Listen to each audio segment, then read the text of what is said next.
Durant ma scolarité, un professeur affirma que le cercle parfait n'existait pas dans la nature. Son ton était résolument désabusé, si tragique. Moi qui étais perfectionniste, cela détruit à mes yeux l'enchantement du monde.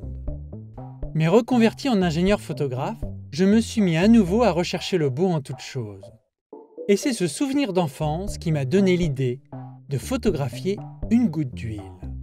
D'habitude, on ne considère pas cela très ragoûtant. Mais regardez de près une vinaigrette. L'huile n'étant pas miscible avec l'eau, elle forme de minuscules petites taches bien rondes.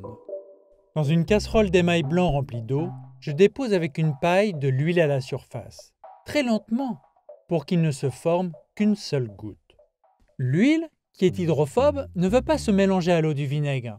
Elle cherche donc à minimiser la surface en contact avec l'eau. La solution est bien évidemment un cercle.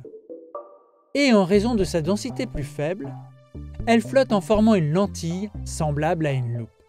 En ajustant l'éclairage et le niveau de l'eau, nous pouvons faire grossir l'ombre de la goutte sur le fond de la casserole. Et nous apercevons d'un coup qu'un jour nouveau semble se lever sur une sphère parfaite. C'est comme si nous projetions sans cesse nos croyances sur la route de nos actions. Ce cercle est-il parfait ou non?